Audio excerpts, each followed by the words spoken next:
What's happening, folks? Back with another reaction. I wanted to give a big shout out to friend and now champion of the channel, Robert Huddleston.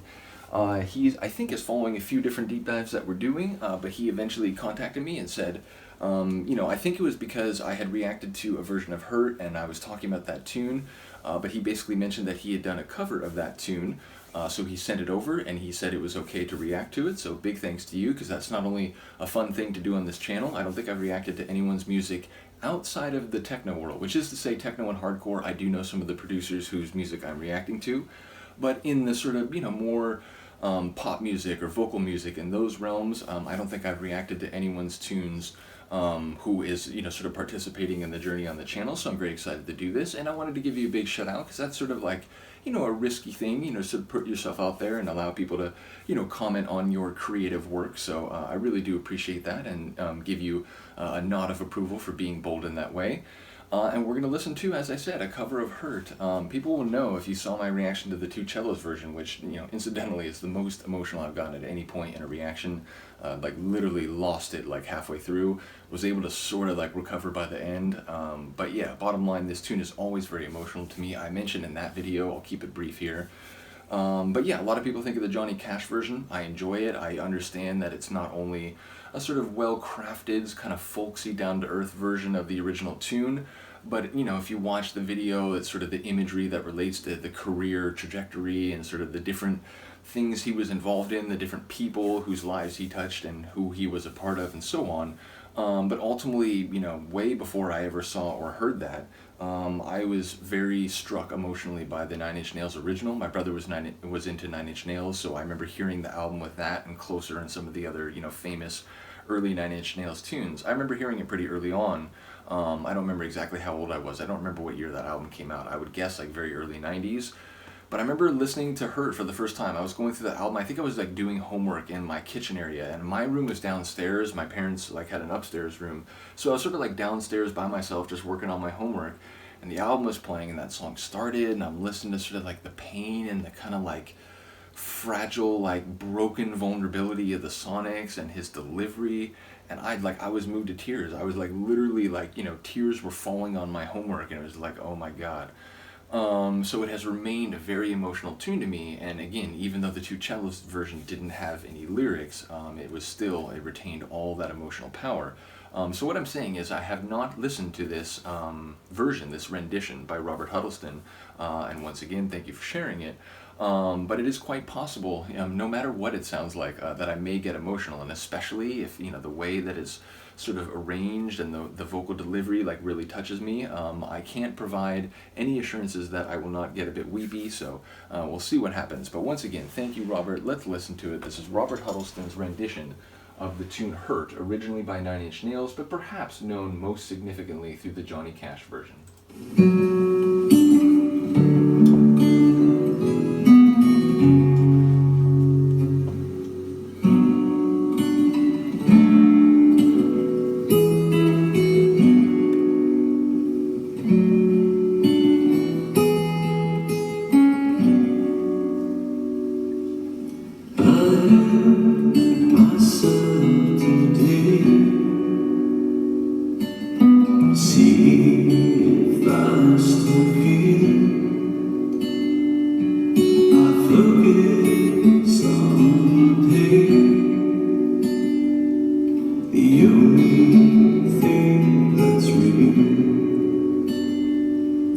The needle turns alone, the old familiar sting, trying to kill away,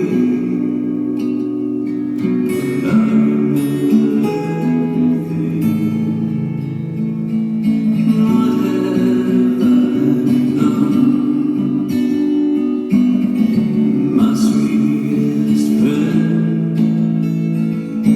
everyone I know goes away in the end, and you could have it all,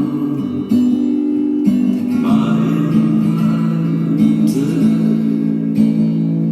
and I will let you down.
I love it.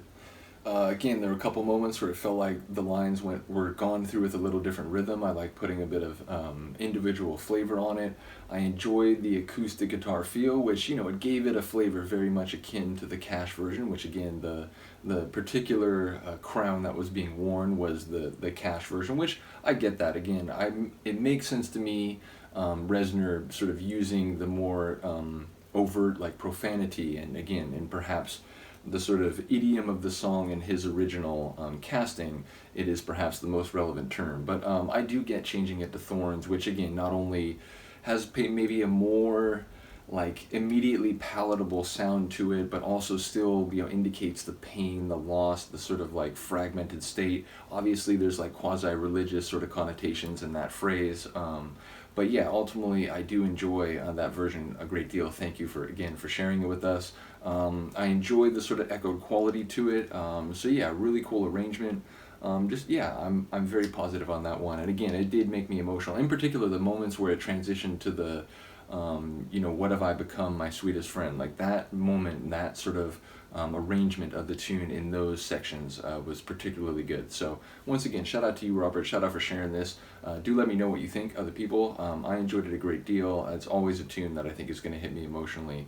But yeah, thankfully I did not sort of turn on the waterworks a bit too much. But yeah, bottom line, really cool version. Thank you again, Robert. I will see you next time. Peace.